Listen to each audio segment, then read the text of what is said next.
Hey Grace, how are you doing? It's been a long time since we last spoke. I was just wondering if you were well. Dave? Yeah, it really has been a long time. I'm fine. I'm doing much better without you. So what do you want? You've got a lot of nerve talking to me after everything you did. It's already been months since you left, and you suddenly want to have a chat? Just to let you know, I'm not interested in catching up or making up with you. I just want to know how you've been recently, that's all. You don't have to be so defensive. You must be feeling lonely living by yourself in that house without me, right? You can't have completely forgotten about me already. Lonely? That's a great joke. I stopped feeling lonely 3 seconds after you walked out the door. Honestly, I felt more angry and sad, but it's already been months. I'm not sad about you anymore. I'm disappointed and still angry enough to not want to have anything to do with you, but otherwise, I'm doing really well. I'm grateful to our lawyers that our divorce went so smoothly and that it was all over so quickly. Thanks to that, I didn't have to meet you in court as often as I expected. Alright, I'm kind of shocked. I thought that you would still feel something for me. I mean, it's only been 6 months, you know? You can't have gotten over me that quickly, can you? I kind of feel like we've really grown apart. I feel like there's a massive distance between us now. We used to be husband and wife, and we were in love. And we lived together and ate dinner together. But look at us now, we're so far apart. Huh? What's your point, Dave? I told you that I'm not interested in talking to you. That includes getting nostalgic about how things used to be. And what do you expect? I don't know where you're living right now, but of course we're far apart, physically and emotionally. We are divorced, and we're never going to see each other ever again. We're complete strangers now. You're no different to any stranger I pass on the street. The difference between you and a stranger is that I would rather have a conversation with any random person rather than speak with you. Grace, don't be so cold. You don't have to be so harsh towards me. I used to be your husband. The key words are used to be. That was until you won the lottery and suddenly started acting like you were better than me. Yeah, it was a lot of money, but I don't understand how you could have changed so much in just a matter of hours. You threw me away on the day you won that lottery, and you're telling me that I'm being cold? I don't have anything to say, and I have no intention of being kind to an idiot like you. Trust me, I feel really bad for what I did. I know I've been an idiot. That's why I messaged you today. I did something terrible, but I wish you could just talk to me. I'm really sorry. I hurt your feelings. I thought about what I did since then, and I've reflected on my actions. I regret ever doing something so stupid and impulsive. And I should have been more rational. We were talking about the winnings, and shouldn't have reacted like that. No. I should have listened to what you said more carefully.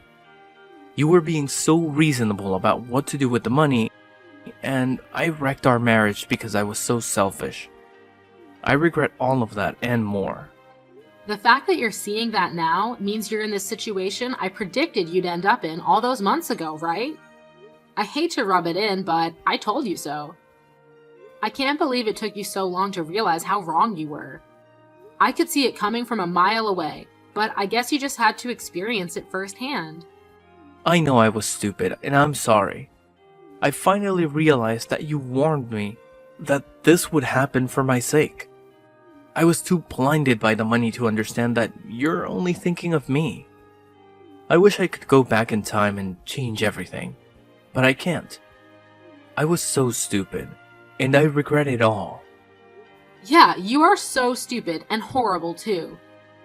I get that winning $3 million was a big deal. It's a lot of money, and it's not every day that such a large amount of money comes into hand. I think anyone would panic and get big ideas about how they want to spend their newfound fortune. I was pretty shocked too, and I won't lie. I thought about all the amazing things we could buy too. But the way you reacted was abnormal. Once you knew you had the winning ticket, nothing else mattered to you. You only cared about yourself and the money. I wasn't thinking straight. It was like in a dream state. and I couldn't help myself. All I suggested was that we should be sensible with how we spend the money and save as much of it as possible for our future together. And keep some money aside in case we had children. I wasn't planning on taking anything from you, and I made no mention of spending it all by myself, but you just started raving, shouting at me that it was your money and that I wasn't allowed to touch a single cent, that it was for you to use the way you wanted to spend it. I never intended to take anything from you, but that's what you assumed, and suddenly, poof, like magic, you were gone, along with the money. You didn't even answer my messages until you sent me the divorce papers. And then you only replied that you would give me alimony if I signed the papers. We had been together for 3 years, but all that went down the drain when you got that money and turned into a completely different man. For weeks, I wondered what those 3 years were, as if they meant nothing to you. After I stopped being sad, I realized that I had already wasted 3 years, and that I shouldn't waste any more time trying to make sense of what you did. I know. I was completely at fault. But it was $3 million. Neither of us had even had a tenth of that amount in our banks at one time. You can imagine why I went so crazy, can't you? Yeah, it's a lot of money, but that doesn't excuse your behavior. You ranted at me that my parents might come and beg you for money because they're so poor, and that you couldn't trust anyone anymore. You were insulting me and my family with every word you said. Because you had all this money, you had this ridiculous idea that you were better than all of us. I never knew you could be so hurtful and obnoxious, and I was shocked that you could change so easily because of some money. Well, I didn't mean it. You know that, don't you? I regret everything I didn't say after that. I wish I could take it all back. Really? It sounded like you meant it at the time. Don't try and run away from what you did. It's way too late for you to start begging me for forgiveness. I couldn't care any less about how guilty you feel. Your feeling bad isn't going to change anything. Anyway, what do you want? Let's get this over with. What are you talking about? There's a reason why you messaged me today, isn't there? I know you didn't just message me so that you could apologize. No, I really was worried about you. I wanted to show you that I changed and felt bad about what I did. I guess I also wanted to find out what you did with the money I gave you when we divorced. I was just curious about how you spent it, that's all. Money? That's what you're interested in. You're talking about the lump sum of money you gave me, right? You chose to give me that money instead of sending me regular payments of alimony because you didn't want to risk having to send me alimony payments for the rest of your life, if I remember correctly. Yeah, that money. I gave you $200,000, didn't I? Yeah, you did. What about it? What did you do with it? It's my money, so what does it matter what I did with it? I don't think it's any of your business how I spent it. It's not like you set any conditions for how I spend it when the amount was decided in court. Yeah, but it was my money to begin with. And I think I have a right to know what you've done with it, and decide what you do with it regardless of what was decided in court. And if you have any left, I was wondering if you could return it. Since you're so smart when it comes to money, I was hoping there's a lot left. No way! You can't seriously be asking for it back. It may have been yours when you had it, but it became mine when you paid it to me as compensation. Do you understand the meaning of the word compensate? You're the one that suddenly asked for a divorce, so I was owed alimony. But you didn't want to pay that, and I didn't want to keep on having to meet you in court, so I settled for that money you gave me. I don't have any obligation to return that money to you. That money was owed me, and it's mine. Yeah, it was compensation, but I only gave you a lot of money because I had a lot of money of my own at the time.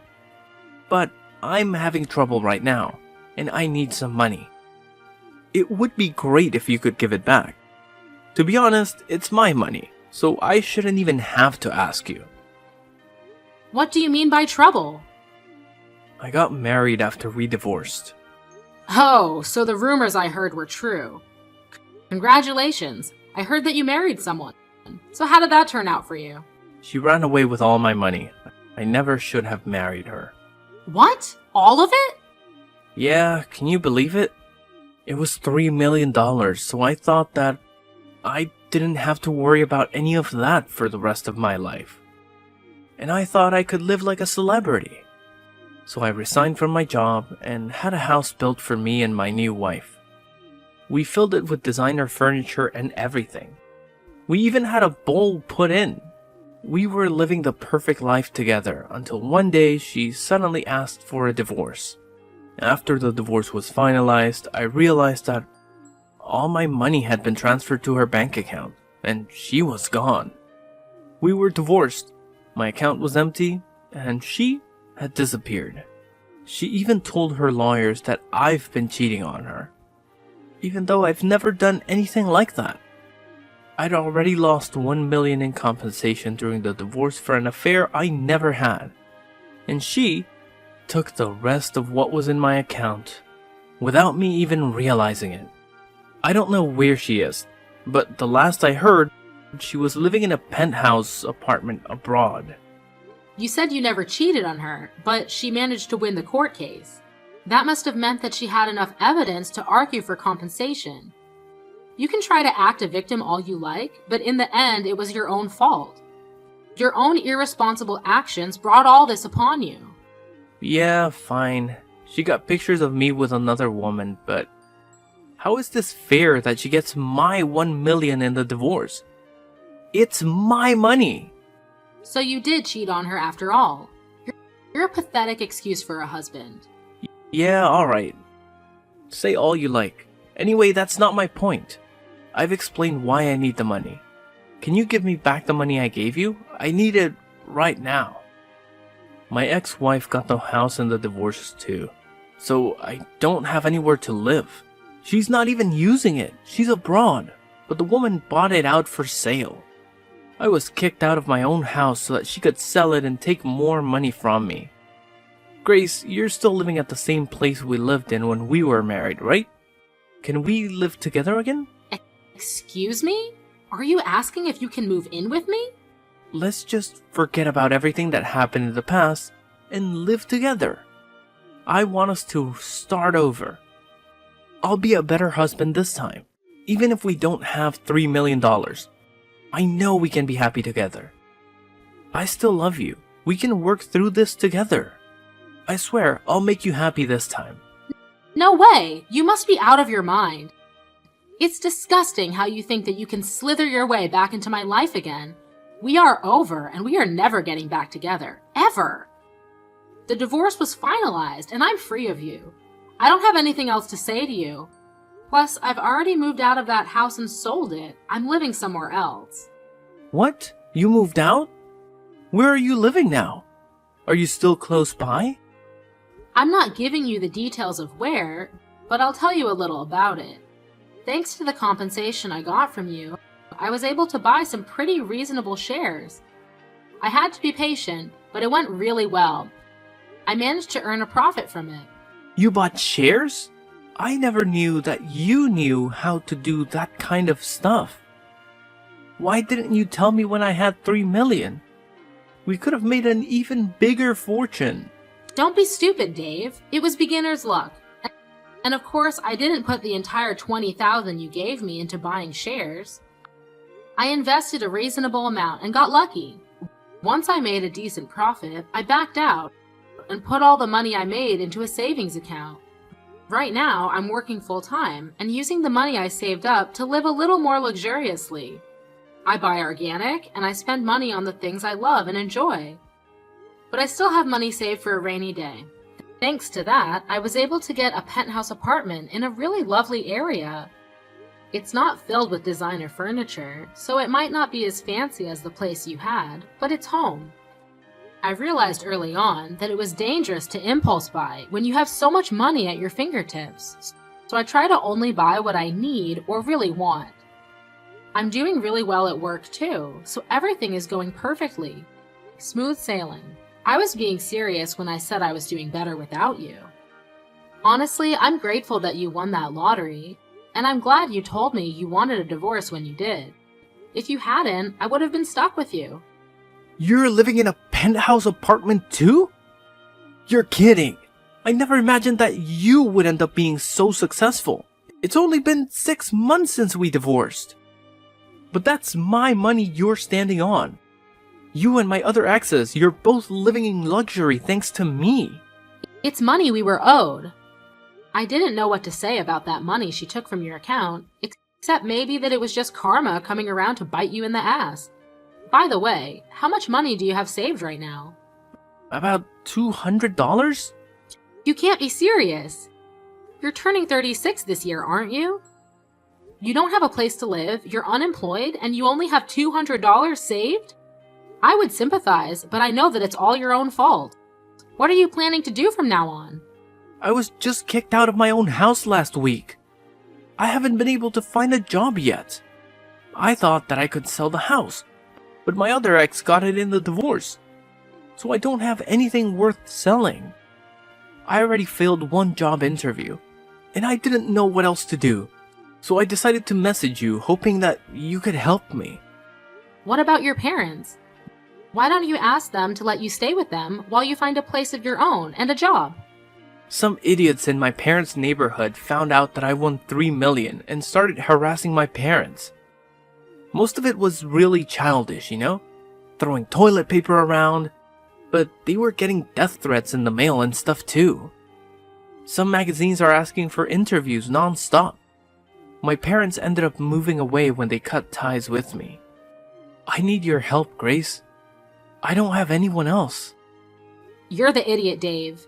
That's the main reason why I warned you about bragging about your win to everyone. Just because you won $3 million doesn't make you better than everyone else. I told you that you shouldn't get carried away, didn't I? But you didn't listen, and you lost a lot of friends and made a lot of enemies in the process. I know. I regret a lot of what I did. I regret not listening to you the most, because none of this would have happened if I just did as you said. That's why I want to get back together again. I need you to keep me in check. Sorry, Dave, but I'm not interested in being your babysitter. We're never getting back together. There's not even a 1% chance of it happening. Why not? I'm not asking you to be my babysitter. I want us to be husband and wife again. We didn't get divorced because we stopped loving each other. You still love me, don't you? We can get back together again. You must be joking. You're the only one that thinks we still have a chance. I don't know whether you actually still have any feelings for me, or if you're just saying all this because you want money. But either way, it doesn't change how I feel about you. The second you said you wanted a divorce, I hated you from the bottom of my heart. You chose your money over me. You made that really clear during the divorce. Now I'm indifferent. I couldn't care less about what happens to you. Don't say that. That hurts more than being told you hate me. Please, I'm begging you for help. Could you at least have some pity for me? I need your help. We used to be married, remember? We spent 3 years living in the same house. We can forget about everything and start new things together. No thanks. You're the one that asked for a divorce despite 3 years we spent together, so don't bring it up as a reason to get back together. Then could you at least lend me some money? That's all I ask for. You said you've got money saved up. You can spare some, can't you? You made that money because of the money I gave you. You owe me. Come on, I don't even have a place to live. I'm begging you, Grace. Help me out. I don't have anyone else to turn to. I don't have any obligation to help you. You won $3 million, and you told me that you didn't trust me with your money, saying that I might waste all of it on shopping sprees. Only God knows where you got the idea that I would do that. You said you wanted to spend it how you liked and demanded I sign the divorce papers. And you left, taking all of your money with you. Well, I'm telling you now that I'm free to spend the money that I have however I like, including the money I got as compensation. I don't have a single cent to give you. Then what am I supposed to do? The reason why you have so much money right now is because of the money I gave you. Don't you feel any gratitude towards me? You could at least give me something as a thanks. It's not fair that you're living in a penthouse apartment and have money saved. And still have a job. I don't have anything. How can I accept that? Why should I care whether you accept it or not? You were living in a house filled with designer items and lived the celebrity life for a few months, didn't you? I hear that your new wife was quite beautiful too. You didn't have to work and spent your days relaxing, sleeping, and eating, I guess. Do you remember what you told me when you left me? You said that you were rich and that you deserved better than a boring old woman like me. Even though we're the same age. Even though you would be just as boring without that money. You said that you were going to find someone younger and prettier. Someone that would suit your newfound fortune. Did you think I would forget that you said that? I don't remember saying anything like that at all. But I am sorry, I really am. I wasn't myself then. I didn't think that at all. I've never thought anything like that. You didn't think I was being serious, did you? Ever since we got divorced, I've been thinking about you. I just want to get back together. I realized after spending a few months living with my other wife that the only one for me was you. I need you, Grace. Really? Do you need me? Thanks, I'm so flattered. Is that all you have to say? I'm begging you here. Just listen to what I have to say, please. Can't you be a little interested just for a minute? I just need $1,000, that's all. I won't ask you for any more than that. I'll pay you back. Grace, are you listening to me? If I have $1,000, I can buy lottery tickets again. I'll win a fortune, and I'll be able to give you all the money you want. You've got to be kidding. I guess it's true that money drives people crazy. You hear a lot in the news about how people spend their winnings on something ridiculous. But I think you've outdone all of them. I've never heard of anyone that had to beg their ex for money to bet their chances on a second win. If you think that's the way out of your problems, then there's no helping you. What do you mean there's no helping me? You can help me. I just need money. We can fix everything if we get back together and help each other through this. I want to start over with you. I love you. Don't you love me back? Don't you feel sorry for me? You don't love me. You just love that I have something you don't. My money. And I don't need anything to be fixed. My life is as great as it is now. It's not perfect yet, but you're not the one that will make it perfect. You need to learn to fix your behavior and fix your problems yourself. Don't bother me anymore. I do love you. I only have you. Give me back my money. It's not yours. I made this money because of the decisions I made. You lost yours because of the decisions you didn't think through. Don't ever message or call me ever again. You asshole. Let me give you the same parting gift you gave me. I deserve better than a boring old man like you. I'm going to find someone that loves me and live happily ever after without you. I'll be blocking your number, so don't try to contact me. Goodbye. After that, I blocked Dave's number and blocked him on all the social networking they were connected on. Later on, I was able to forget about Dave pretty easily and was enjoying my peaceful life without him. I was living my ideal life, focusing on my career and coming home to the apartment I had taken care to furnish with the things I loved. Dave, however, had used up what remained of his savings and still couldn't pass an interview because of his obvious lack of work ethic. He didn't change his attitude and blamed the interviewers for not passing him as a result. He started borrowing money from loan sharks, and with that money, he began gambling at his nearest casino. Of course, it wasn't that easy to make a fortune, and the gambling only made his debt bigger and bigger. He was digging his own grave, but he still didn't change his attitude after realizing how big his debt had gotten. He became desperate, but instead of trying for another job interview, he tried to steal money from a convenience store and was caught by the police. I found out about Dave's arrest on the morning news, but was too indifferent to care. I only remarked that money really does drive people crazy, and went on about my day as I usually would. All in all, Dave was just another stranger to me now. Screw him!